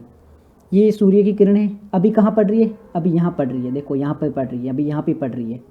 कहाँ पे, उसमें मुख्य कहाँ पे पड़ रही है, मुख्य दक्षिणी ओर पड़ रही है, दक्षिण की ओर ज़्यादा पड़ रही है। और यहाँ पे उत्तर की ओर ज़्यादा पड़ रही है। यहाँ पे कहाँ पड़ रही है, उत्तर की ओर ज़्यादा पड़ रही है। ये देखना, अभी इमेज यहाँ आएगी, ये यहाँ पे पड़ी। अब देखो उत्तर की ओर ज़्यादा पड़ रही है, उत्तर की ओर ज़्यादा पड़ रही है। अब हमारी मेन इमेज पे आते हैं, ये हमारी मेन इमेज है, ठीक है। यहाँ आते हैं एक बार, कहाँ गई हमारी इमेज, यही रही, हमने अभी बनाई थी ना, फिर से बना लेते हैं हम। ये हमारा तो घर की खेती है। ये हो गया हमारा सन, ये हो गई हमारी अर्थ। एक अर्थ हमारी यहाँ हमने बना ली। अब फिर से देखो एक बार ध्यान से, सेम चीज़ें हैं। सूर्य की किरणें कहाँ पड़ रही है, दक्षिण में पड़ रही है। मैं फिर से एक बार लिखता हूँ, ये लास्ट बार है, ठीक है। ये मतलब ये टॉपिक लास्ट बार है। हम बात करते हैं अयनांत के बारे में, बात करी थी। अयनांत में सबसे पहले करते हैं दक्षिणी अयनांत के बारे में बात। दक्षिणी अयनांत जिसे विंटर अयनांत भी कहा जाता है। विंटर हमारे पर्सपेक्टिव से, ठीक है। ये ठीक है। अभी इसको देखो, मटका कुल्फी वाला आ गया बीच में, ठीक है। यहाँ पे पड़ रही है विंटर, इसे विंटर सोल्स्टाइल, इसे दिसंबर सोल्स्टाइल भी कहा जाता है, इसे दिसंबर सोल्स्टाइल भी कहा जाता है। अब इस दौरान क्या होगा, इस दौरान होने वाले प्रभाव सबसे ज़्यादा दक्षिणी गोलार्ध में क्या पड़ेगी, सर्दी पड़ेगी। दक्षिणी गोलार्ध में सर्दी तो उत्तरी गोलार्ध में गर्मी, दक्षिणी गोलार्ध में सर्दी तो उत्तरी गोलार्ध में क्या बढ़ेगी, गर्मी। दूसरा पॉइंट, दिन और रात कहाँ बड़े होंगे, दिन रात, तो दिन बड़ा होगा दक्षिणी गोलार्ध में, दिन कहाँ बड़ा होगा, क्या है ये, दिन कहाँ बड़ा होगा तो दक्षिणी गोलार्ध में होगा। रात कहाँ बड़ी होगी, उत्तरी गोलार्ध में बड़ी होगी। दूसरा पॉइंट हो गया, पहला सर्दी कहाँ पड़ेगी, दूसरा दिन रात कहाँ बड़े होंगे। ये चीज़ें समझ में आएगी। डेट कब की है, डेट है 22 दिसंबर की, डेट कब की है, 22 दिसंबर की है। तो ये पॉइंट आपको क्लियर हो गया कि यहाँ से पृथ्वी झुकी हुई है। अगर झुकी हुई नहीं होती तो पूरे रीजन में बराबर पड़ती, बट यहाँ पे झुकी हुई है, इस वजह से ये वाला जो भाग है यहाँ पे गर्मी ज़्यादा पड़ेगी। दक्षिणी गोलार्ध में इस टाइम में गर्मी रहती है, उत्तरी गोलार्ध में इस टाइम में सर्दी रहती है। तो सोलस्टाइल का मतलब यही होता है। सोलस्टाइल का सिंपल मीनिंग ये है कि सीधा पॉइंट कहाँ पड़ रहा है, सूर्य की जो ऊर्जा है, सूर्य की किरणें सीधी कहाँ पड़ रही है, लंबवत कहाँ पड़ रही है। तो लंबवत पड़ी है वो मकर रेखा पर पड़ रही है। कहाँ पर पड़ रही है, लंबवत है वो मकर रेखा पर पड़ रही है। लंबवत कहाँ पड़ रही है, मकर रेखा पर पड़ रही है। ये है मकर रेखा, यहाँ पर पड़ रही है। सूर्य की किरण लंबवत कहाँ पड़ रही है, मकर रेखा पर पड़ रही है। और ये है पूरा विषुवत, इन दोनों के बीच में पड़ रही है। इस वजह से यहाँ पे गर्मी होती है दक्षिणी गोलार्ध में, और उत्तरी गोलार्ध में सर्दी होती है। दिन कहाँ बड़े होते हैं, दक्षिण में होगा। दिन कहाँ बड़े होंगे, ध्यान से बोलो, दिन कहाँ बड़े होंगे, दक्षिण में होंगे। और रातें कहाँ बड़ी होगी, उत्तर में होगी। रातें कहाँ, उत्तर में बड़ी होगी। ठीक है, बस सिंपल हो गया। अब से हम आते हैं हम हमारे वहाँ पे, हम बात करते हैं हमारे वहाँ की इमेज को देखो। अब हम बात करेंगे इसकी। यहाँ पे विंटर सोल्स्टाइल क्यों लिखा है, ये नॉर्थ साउथ के पर्सपेक्टिव से लिखा है। इसने लिखा है जो दक्षिण गोलार्ध वाले उनके पर्सपेक्टिव से लिखा है, वो क्या सोचते उनके नज़रिए से लिखा है। बट हम तो हमारे नज़रिए से पढ़ेंगे, क्योंकि भारत कहाँ आता है, उत्तर में तो आता है। तो हमारे नज़रिए में क्या है, हमारे नज़रिए में अब इसको देखो, इसको देखो एक बार ये हटाने दो फिर से लिटा हुआ। ठीक है, ध्यान से देखो, सूर्य की किरणें कहाँ पड़ रही है भाई जी, सूर्य की किरणें कहाँ पड़ रही है भाई जी, सूर्य की किरणें कहाँ पड़ रही है भाई जी, सूर्य की किरणें पड़ रही है उत्तरी गोलार्ध में, कर्क रेखा पर पड़ रही है। 0 डिग्री से कर्क के बीच में पड़ रही सूर्य की किरणें। क्या मतलब होगा इससे मतलब होगा हमारे यहाँ पे ग्रीष्म ऋतु होगी। हमारे यहाँ पे क्या होगी, ग्रीष्म ऋतु होगी। सूर्य की किरणें हैं वो हमारे यहाँ पे सीधी पड़ेगी। हमारे यहाँ पे क्या होगा, ग्रीष्म ऋतु होगी। ग्रीष्म ऋतु कहाँ होगी, ग्रीष्म ऋतु होगी इंडिया में। और इंडिया कहाँ है, इंडिया है नॉर्थ गोलार्ध में। इसका मतलब हमारे यहाँ पे ग्रीष्म ऋतु कब पड़ती है, हमारे यहाँ पे पड़ती है जून के आसपास पड़ती है। हमारे यहाँ पे ग्रीष्म ऋतु कब होती है, जून के आसपास में होती है। तो इसे क्या कहेगा, इसे जून सोल्स्टाइल कह दो, जून अयनांत कह दो, इसे ग्रीष्म अयनांत कह दो, या इसे उत्तरी अयनांत कह दो। उत्तरी कहो, ग्रीष्म कहो या जून कहो, नॉर्थ कहो, समर कहो या जून कहो, ये सारे सेम ही हैं। अब इस दौरान क्या होगा, इस दौरान जी उत्तरी गोलार्ध है, यहाँ पे गर्मी ज़्यादा पड़ेगी। उत्तरी गोलार्ध में दिन बड़े होंगे, रातें छोटी होगी। और सेम दक्षिण गोलार्ध में क्या होगा, दक्षिण गोलार्ध में इस दौरान कौन सी ऋतु होगी, वो होगी विंटर। कौन सी होगी, विंटर होगी। वहाँ पे अभी सर्दी पड़ रही होगी, शीत ऋतु होगी। समझ में आएगी चीज़ें। हमारे खुद को सोचना है, भारत कहाँ है, भारत उत्तर में है। भारत में गर्मी कहाँ पड़ती है, भारत में जून में गर्मी पड़ती है। इसका मतलब हमारे यहाँ पे कौन सा चीज़ें चल रही है, इसका मतलब सूर्य की किरणें हमारे पे पड़ रही है, हम सूर्य के नज़दीक है, भारत सूर्य के नज़दीक है, मतलब उत्तरी गोलार्ध में सूर्य है। इसका मतलब सिंपल सा ये है कि सूर्य की किरणें भारत पे पड़ रही है, सूर्य की किरणें नॉर्थ में पड़ रही है, नॉर्थ गोलार्ध में पड़ रही है। इसका मतलब यहाँ पे क्या चल रहा है, यहाँ पे क्या चल रहा है, यहाँ पे क्या चल रहा है, समर सोल्स्टाइल चल रहा है। क्या चल रहा है, समर सोल्स्टाइल चल रहा है, समर सोल्स्टाइल चल रहा है, यानी कि ग्रीष्म अयनांत चल रहा है। इसका मतलब क्या है, ग्रीष्म अयनांत का मतलब है भारत में उत्तरी गोलार्ध में दिन बड़े होंगे, रातें छोटी होगी। दक्षिण में सेम इसका उल्टा होगा। चीज़ समझ में आ गई, यहाँ तो कोई कन्फ्यूजन नहीं है। फिर से देखो, कोई कन्फ्यूजन नहीं होना चाहिए, कोई कन्फ्यूजन नहीं होना चाहिए। बहुत इंपॉर्टेंट टॉपिक है, बहुत काम की चीज़ें हैं ये। आगे इन्हीं कक्षा में, बड़ी कक्षा में पढ़ोगे तब कन्फ्यूजन हो जाएगा, क्या होता है ग्रीष्म अयनांत, क्या होता है विंटर, सारी चीज़ें कन्फ्यूज करेगी। अब भी समझ लो, एक बार में बैठो ख़त्म करो, बार बार पढ़ने की जरूरत ही नहीं है। एनसीईआरटी बहुत अच्छे से समझा रही है सारी चीज़ें। एडवांस बुक में रोते फिरते हो कि भाई नहीं समझ में आ रही है, तो यहीं पे सब कुछ समझ में आ रही है। तो एक बार में बैठो, समझो ला। ठीक। ठीक है भाई, यहाँ पे कर रहे हैं बात, सूर्य की किरणें कहाँ पड़ रही है, सूर्य की किरणें कहाँ पड़ रही है, उत्तर में पड़ रही है, कर्क रेखा पे पड़ रही है। गर्मी कहाँ होगी, ग्रीष्म कहाँ होगी, ग्रीष्म होगी उत्तर दिशा में। उत्तर दिशा में मतलब उत्तरी गोलार्ध में गर्मी होगी, तो दिन कहाँ बड़े होंगे, उत्तरी गोलार्ध में होंगे। और डेट क्या होगी इसकी, क्या डेट होगी, डेट बताओ, जून। कौन सा जून, 21 जून। कौन सा जून हो जाएगा, 21 जून हो जाएगा। ठीक है, सूर्य की किरणें हमारे यहाँ पे सीधे पड़ती है, 21 जून हो जाएगा, बात खत्म। से हम एक दूसरी इमेज भी समझ लेते हैं। ये देख लो, यहाँ पे इसमें अच्छे से समझा रखा है। सूर्य की किरणें कहाँ पड़ रही है, 20 जून 21 जून के आसपास में ये पड़ रही है उत्तरी गोलार्ध में। देखो सूर्य की किरणें पड़ रही है, उत्तरी गोलार्ध में पड़ रही है। हमारे यहाँ पे क्या पड़ रही है, गर्मी पड़ रही है। तो बस यही चीज़ें थी, सिंपल सी बात थी, समझ में आ गई। देयर इज़ नो कन्फ्यूज़न, कोई कन्फ्यूज़न नहीं होना चाहिए, कोई कन्फ्यूज़न नहीं होना चाहिए। यहाँ तक सारी चीज़ें आपको समझ में आ जानी चाहिए। तो हमने क्या क्या पढ़ लिया है, एक बार आ जाते हैं। मोशन ऑफ अर्थ देख लिया है, अर्थ की गति की रोटेशन रेवोल्यूशन देख लिया है। ठीक है, किस प्रकार से रोटेशन होता है, किस प्रकार से रेवोल्यूशन होता है, ये सारी चीज़ें हमने देख ली है। फिर से कहाँ गया हमारा वो, एक बार ठीक है, रोटेशन हो गया, रेवोल्यूशन हो गया है। उसके बारे में मानचित्र वगैरह ये बाद में देखेंगे, अभी इसको छोड़ो। अयनांत के बारे में बात करी थी, अयनांत क्या होता है, उत्तरी अयनांत क्या होता है, दक्षिण अयनांत क्या होता है, इसको एक बार छोड़ो। अयनांत के बारे में देखा। अब कुछ और चीज़ें मैं आपको समझा देता हूँ। अब हमें ना विषुव को समझ लेते हैं, इक्विनॉक्स को समझ लेते हैं। इतनी सारी चीज़ें हमने समझ ली है, अब हम समझ लेते हैं इक्विनॉक्स को। इक्विनॉक्स यानी विषुव, ये क्या होता है। देखो हम तो ये समझ लिया, उत्तरी गोलार्ध में उत्तरायण समझ लिया, 21 जून को समझ लिया हमने, दक्षिण गोलार्ध में गर्मी, ये सारी चीज़ें हमने समझ ली है। ठीक है, यहाँ तक कोई दिक्कत नहीं है। ये कब के बारे में बात हो रही है, इससे क्या कहा जाएगा, उत्तरी गोलार्ध में यहाँ पे सर्दी ऋतु है, दक्षिण गोलार्ध में गर्मी है, यहाँ पे दक्षिण अयनांत है, 22 दिसंबर के बारे में बात चल रही है। और ये सारी चीज़ें समझ ली, ये सारी चीज़ें समझ लिए। दिन यहाँ पे कैसे होंगे, दिन उत्तरी गोलार्ध में बड़े होंगे या दक्षिणी गोलार्ध में, तो दक्षिण गोलार्ध में बड़े होंगे, यहाँ पे दिन उत्तरी गोलार्ध में बड़े होंगे। अब आते हैं यहाँ पे, अब देखो आपने एक चीज़ नोटिस करी होगी, फिर से इस इमेज में आते हैं। यहाँ पे देखो, इस इमेज को देखो, इसको देखो, पृथ्वी घूम के कहाँ, अभी देखो यहाँ पे आने दो पृथ्वी को, यहाँ पे ये जो मैं क्लिक करूँ यहाँ पे पृथ्वी को आने दो, पृथ्वी को यहाँ आने दो, यहाँ आने दो, यहाँ आने दो, यहाँ आइए, अभी आएगी, अभी आएगी, अभी आएगी, ध्यान से देखना, ध्यान से देखना। पृथ्वी कहाँ आ गई, ये यहाँ पे आ गई। अब देखो कहाँ पे पड़ रही है सूर्य की किरण, पूरी पृथ्वी पे पड़ रही है। अब मैं यहाँ से इमेज बना के समझा देता हूँ, अब यहाँ पे इमेज बना के समझा देता हूँ आपको। ये है सन हमारा, ये हमारी अर्थ है। एक अर्थ यहाँ हमने ले ली है, ठीक है, एक अर्थ हमने यहाँ ले ली है, एक अर्थ हमने यहाँ ले ली है। ठीक है, अब समझते हैं इसको। अब क्या समझने वाले हैं, अब हम समझने वाले, जब यहाँ पे हमने बात की तो क्योंकि पृथ्वी झुकी हुई है, ठीक है, यहाँ पे हमने बात की क्योंकि पृथ्वी झुकी हुई है। अब झुकी हुई है तो यहाँ पे कहाँ गर्मी पड़ रही है, यहाँ पे मकर के बीच में पड़ रही है, 0 डिग्री और मकर के बीच में पड़ रही है। यहाँ कहाँ पड़ रही है, 0 और कर्क के बीच में पड़ रही है। इसके लिए ये ऋतु कौन सी बनेगी, यहाँ पे देखा कि उत्तर में ग्रीष्म ऋतु बन रही है, उत्तर में ग्रीष्म ऋतु बन रही है। यहाँ पे उत्तर में कौन सी बन रही है, शीत ऋतु बन रही है। दक्षिण में कौन सी बन रही है, ग्रीष्म ऋतु बन रही है। तो ये अयनांत होगी, उत्तर दक्षिण अयनांत होगी, ये बात खत्म है। अब हम बात करें विषुव की, किसके बारे में बात करें, हम बात करें विषुव की, इक्विनॉक्स के बारे में बात कर रहे हैं। तो अभी यहाँ पे क्या है, अभी यहाँ पे कौन सी रेखा है, अभी यहाँ पे भूमध्य रेखा है, यहाँ पे कौन सी है, मकर है, यहाँ पे कौन सी है, कर्क रेखा है। पृथ्वी कैसे, ऐसी झुकी हुई है। तो क्या फर्क पड़ता है इससे, सूर्य की किरणें कहाँ जा रही है, सूर्य की किरणें तो समांतर जा रही है, समानांतर जा रही है, समानांतर जा रही है।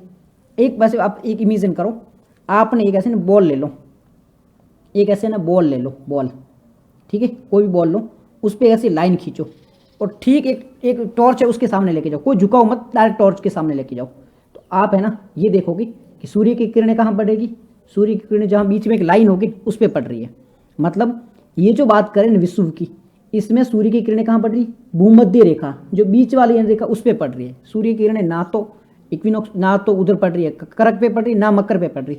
सूर्य की किरणें कहाँ पड़ रही, यहाँ पे पड़ रही, बीच में जो लाइन है यहाँ पे, ये देखो यहाँ पड़ रही है। सूर्य की किरणें कहाँ पड़ रही, यहाँ पड़ रही है। एक इमेज में भी हम देख लेते हैं, सूर्य की किरणें कहाँ पड़ेगी, यहाँ पे भी देखना और यहाँ पे भी देखना, दोनों जगह सूर्य की किरणें कहाँ पड़ रही है। ये इसको मैं हटा देता हूँ, इसको मैं हटा देता हूँ, ध्यान से देखना इन दोनों को। सूर्य की किरणें देखना कहाँ पड़ रही है, यहाँ पे पड़ेगी, ये जो है ना बीच में भूमध्य रेखा। तो इक्विनॉक्स का मतलब क्या होता है, इक्विनॉक्स का मतलब यही होता है कि सूर्य की किरणें ना तो कर्क रेखा पे पड़ रही है, ना मकर रेखा पे पड़ रही है। इस दौरान जो सूर्य की किरणें कहाँ पड़ती है, इस दौरान सूर्य की किरणें विषुवत वृत्त भूमध्य रेखा पर सीधे पड़ती है, इक्वेटर पर सीधे पड़ती है। इक्वेटर, इक्वी यानी इक्वेटर, इक्वी मतलब इक्वेटर, विषुव मतलब विषुवत वृत्त, इसे विषुव कहते हैं या इक्विनॉक्स कहते हैं। इक्विनॉक्स का मतलब इक्वेटर होता है, विषुव का मतलब होता है विषुवत वृत्त। तो सूर्य की किरणें जब विषुवत वृत्त कहो, इक्वेटर कहो या भूमध्य रेखा पर कहो, यहाँ पे सीधी पड़ती है ना, तब क्या होता है, तब विषुव कहलाता है ये, या इक्विनॉक्स कहलाता है। अब इस इक्विनॉक्स के दौरान कौन सी सीजन बनेगा, तो ना तो हमारे यहाँ पे, ना देखो हम बात करते हैं इक्विनॉक्स की, जब सूर्य की किरण है भूमध्य रेखा पर पड़ रही है, यानी कि दक्षिण में भी सेम स्थिति है, उत्तर में भी सेम स्थिति है, ना तो हमारे यहाँ पे ज़्यादा गर्मी आ रही है, ना उनके वहाँ पे ज़्यादा गर्मी जा रही है। तो विषुव के दौरान या इक्विनॉक्स के दौरान दोनों जगह मीडियम लेवल की बात करते हैं। आप मार्च के आसपास का रीजन देख लो, मार्च के आसपास का टाइम देखो या सितंबर के आसपास का टाइम देखो, हमारे यहाँ पे ना तो बहुत ज़्यादा गर्मी होगी, ना बहुत ज़्यादा सर्दी होगी, बीच वाला मॉडरेट टेम्परेचर होता है। मॉडरेट टेम्परेचर सबसे बेस्ट टेम्परेचर माना जाता है, मॉडरेट होता है, ना गर्मी होती ना सर्दी होती, हम सबको ये सारी पसंद आती है। तो ये जो सीन बनता है इसे कहा जाता है वसंत, इसे कहा जाता है स्प्रिंग। ठीक है, यहाँ पे दो वर्ड आएंगे, एक आएगा वसंत, स्प्रिंग। एक क्या आएगा, वसंत या स्प्रिंग आएगा।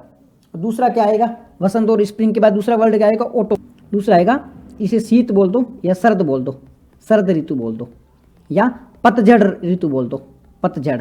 और ये इसकी स्पेलिंग क्या होगी, पतझड़, ऑटोमन, ऑटोमन।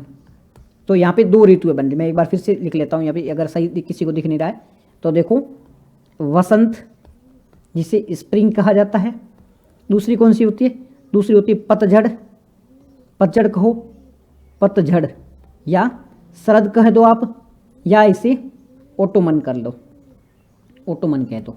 तो यहाँ पे ये दो ऋतुएं बनती है। अब जब हमारे यहाँ पे वसंत होगी, हमारे यहाँ पे, हम भारत कहाँ है, भारत है उत्तर में, भारत उत्तर में है, इसका मतलब हमारे यहाँ पे वसंत है, तो दक्षिण में क्या होगी, दक्षिण में होगी शरद या पतझड़ ऋतु होगी। जब हमारे यहाँ पे स्प्रिंग है तो वहाँ पे ऑटोमन होगी, जब हमारे यहाँ पे स्प्रिंग है तो वहाँ पे क्या होगी, ऑटोमन होगी। और उनके वहाँ पे स्प्रिंग है तो हमारे यहाँ पे ऑटोमन होगी।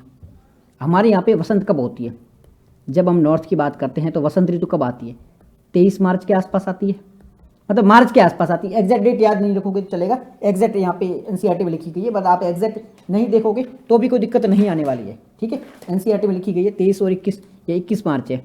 ठीक है, 21 मार्च, एग्जैक्ट डेट याद नहीं रखोगे तो भी चलेगा।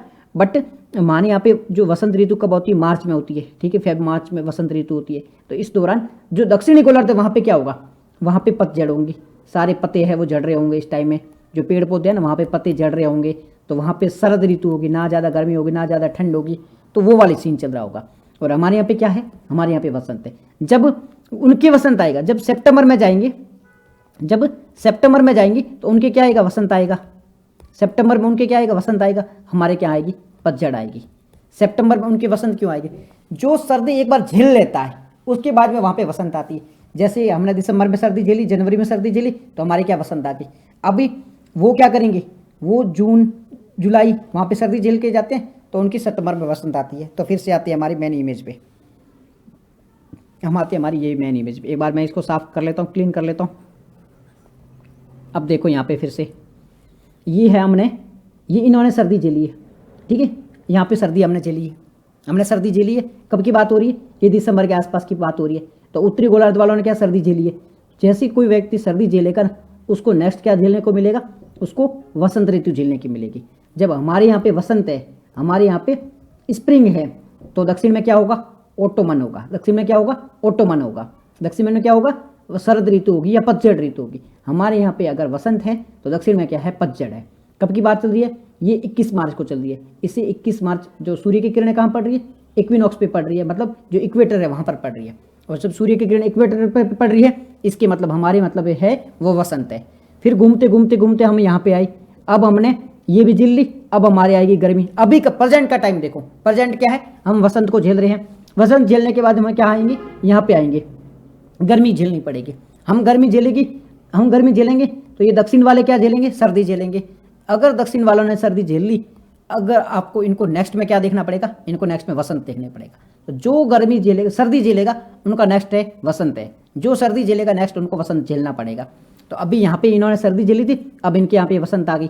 इनके यहाँ पे वसंत आई तो हमारे यहाँ पे शरद मतलब पतझड़ रहे। सितंबर आसपास का टाइम है जब हमारे पेड़ पौधों पे सारे पतझड़ जल जाते हैं, वैसी स्थिति देखने को मिलती है। वसंत में मतलब सारे जो हमारी सब्जियाँ जो होती है, जो हमारी फसलें होती है वो खिली हुई होती है, पूरा हरा भरा सा मौसम होता है, तो वो वसंत ऋतु है। और शरद में क्या होता है, शरद में बिल्कुल एकदम पतझड़ वगैरह स्थिति देखने को मिलती है। तो ये 23 सितंबर के आसपास की है। 21 मार्च, 23 सितंबर, 21 जून और 22 दिसंबर, ये 4 डेट है, एनसीईआरटी में लिखी हुई है, इनको याद रखना। 22 दिसंबर मतलब दक्षिणी अयनांत के बारे में बात हो रही है। 21 मार्च मतलब वसंत ऋतु के बारे में बात हो रही है, हमारे यहाँ पे वसंत होगी। और 21 जून मतलब हमारे यहाँ पे गर्मी होगी। और 23 सितंबर मतलब हमारे यहाँ पे पतझड़ होगी। तो ये 4-5 डेट लिखी हुई थी, आपको इन डेट के बारे में याद होना चाहिए, एनसीईआरटी में लिखी हुई है, ठीक है। नहीं रखोगे चलेगा, बट ये कॉन्सेप्ट समझ लेना कि वसंत ऋतु कब आती है, वसंत और शरद। वसंत मतलब हमारे यहाँ पे वसंत ऋतु, जब हमने सर्दी झेली है तो हमारे यहाँ पे वसंत है, हमारे वसंत है तो उनके पतझड़ होगी। तो इस प्रकार से उल्टा कॉन्सेप्ट चलता रहता है। अब देखो 2-3 वर्ड यहाँ पे लिखे हुए, वैसे इनके लिए अलग से चैप्टर कल परसों हम डिस्कस करने वाले हैं। अभी ये देख लो, मानचित्र और ग्लोब। मानचित्र क्या होता है, ये किसी का मैप बनाया। ग्लोब क्या होता है, पृथ्वी का छोटा रूप होता है। मानचित्र मैप के बारे में, मानचित्र किसने, भौतिक होता है, राजनीतिक होता है, थीमेटिक होता है। इतनी कोई इन्फॉर्मेशन याद रखने की जरूरत है नहीं, बिल्कुल बेसिक इन्फॉर्मेशन है। कल इसके बारे में एक अलग से चैप्टर भी डिस्कस करने वाले, वहाँ पे हम ये चीज़ें देख लेंगे। तो इसके बारे में अगर नहीं भी पता होगा तो इतनी कोई फर्क पड़ने वाला है नहीं।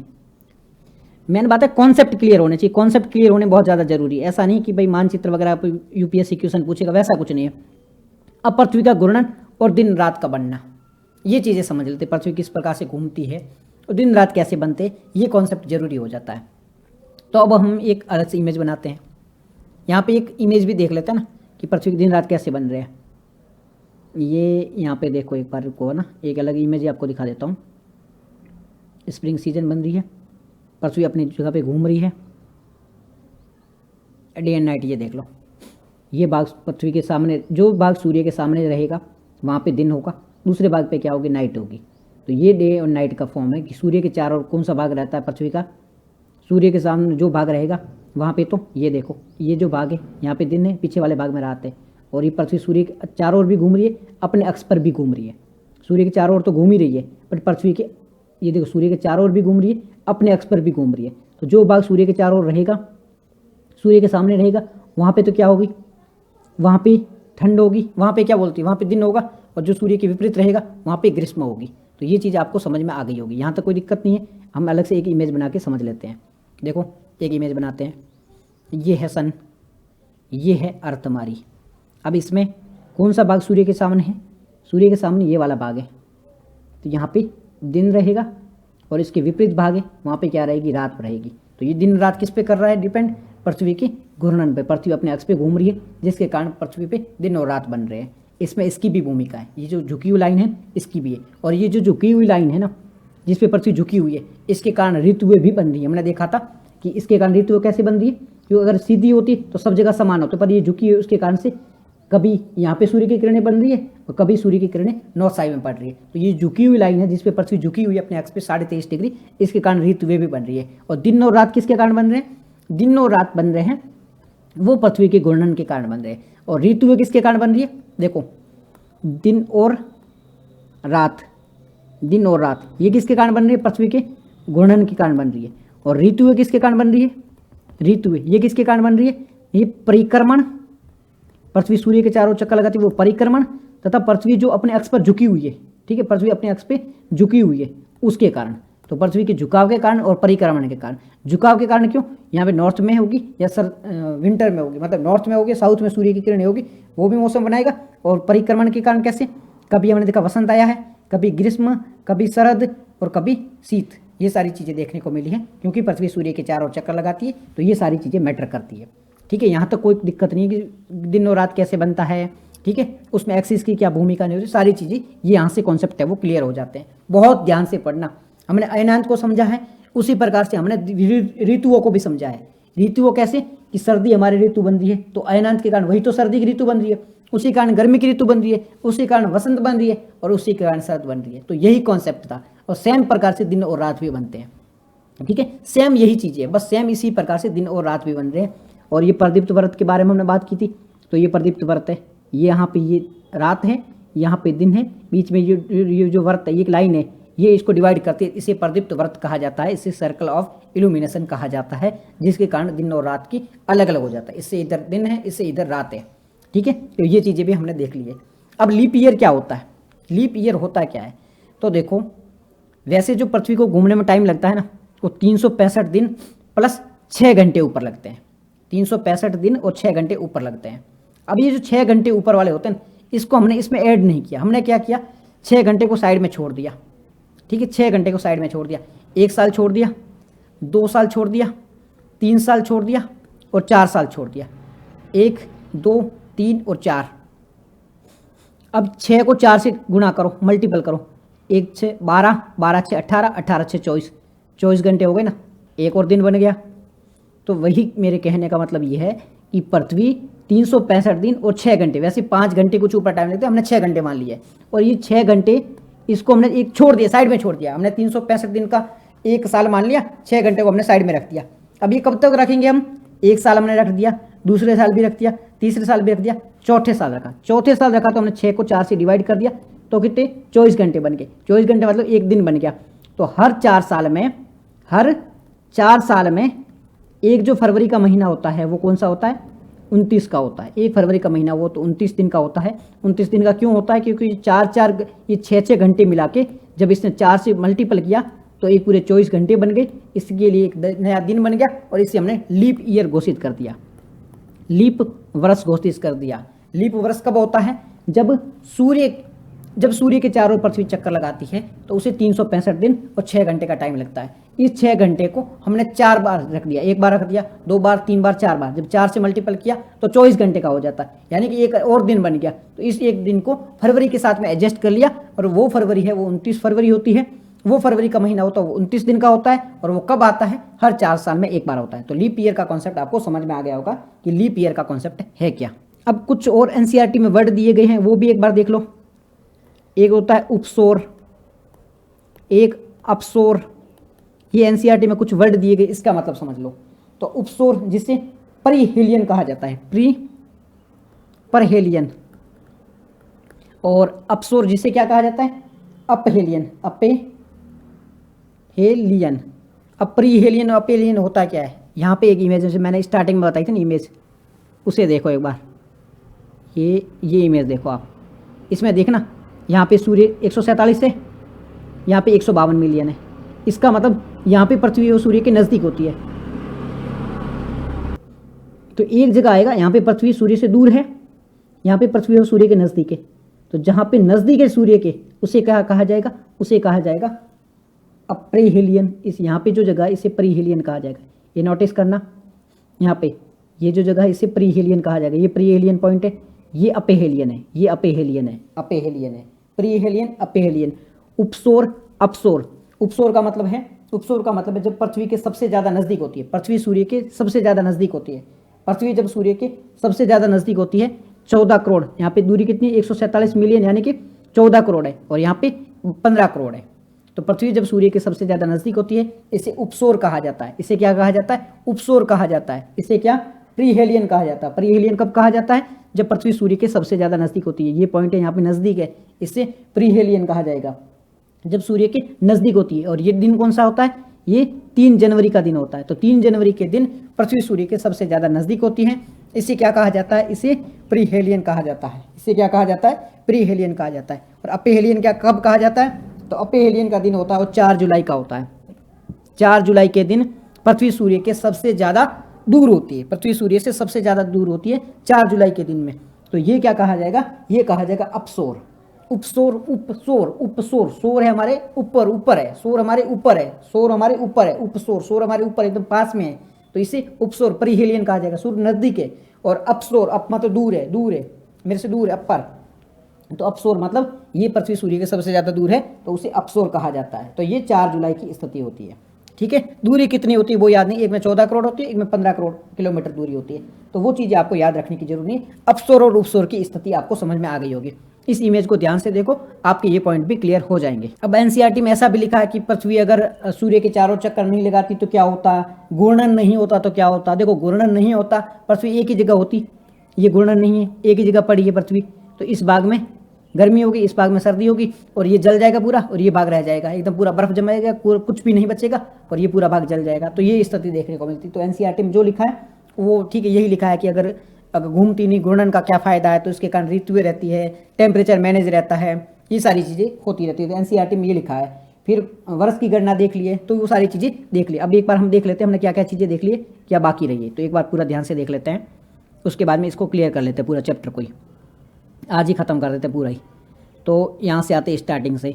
तो पृथ्वी की गतियाँ, घूर्णन होती है, पृथ्वी का अपने अक्ष पे घूमना घूर्णन गति है। दूसरा है परिक्रमण, तो पृथ्वी का एक निश्चित कक्षा में सूर्य के चारों ओर घूमना क्या करता है, परिक्रमण कहलाता है। फिर घूर्णन, घूर्णन एक काल्पनिक गति है, इसे 24 घंटे का टाइम लगता है। ठीक है, अपने अक्ष का जो काल्पनिक अक्ष है इसके चारों ओर घूमती है, 24 घंटे का टाइम लगता है। ठीक है, जिसके कारण दिन और रात बनते हैं। तो घूर्णन को देखा हमने, परिक्रमण को देखा। फिर परिक्रमण क्या होता है, सूर्य के चारों ओर एक अंडाकार कक्षा में घूमना। ठीक है, अंडाकार जिसे ये कहा जाता है, कक्षा कहा जाता है। ठीक है, इसमें कितना टाइम लगता है, 365 दिन और 6 घंटे लगते हैं। ठीक है, जिसे ये पूरा वर्ष बनता है। फिर पृथ्वी का झुकी, पृथ्वी अपने अक्ष पे झुकी हुई है, जिसके कारण मौसम बनते हैं, ऋतु बनती है। और कितनी झुकी हुई है, 23.5 डिग्री और 66.5 डिग्री का कोण बनाकर ये झुकी हुई है। ठीक है, ये सारी चीज़ें हमने देखी थी। उसके बाद में हमने क्या देखा था, मानचित्र, ग्लोब वगैरह, इसके लिए अलग से एक चैप्टर है, कल उसको डिस्कस कर लेंगे, तो उसका आपको टेंशन लेने की जरूरत है नहीं। ठीक है, ये सारी चीज़ें देखी, मैप वगैरह देखा। पृथ्वी का घूर्णन क्या देखा, पृथ्वी अपने अक्ष पर घूमती रहती है, जिसके कारण दिन और रात बनते हैं। जो भाग सूर्य के सामने रहेगा वहाँ दिन रहेगा, जो पीछे रहेगा उसमें रात रहेगी। तो ये सारी चीज़ें भी हमने देखी थी। दिन और रात कैसे बनता है, उसको विभाजन कौन करता है, तो सर्कल ऑफ इल्यूमिनेशन है, एक विभाजन करने वाला सर्कल है, जिसके कारण दिन और रात है वो अंतर दिखाई देता है। एक भाग में दिन है, एक भाग में रात है, यहाँ पे ये दिख रहा है। ठीक है, सर्कल ऑफ इल्यूमिनेशन दिख रहा है।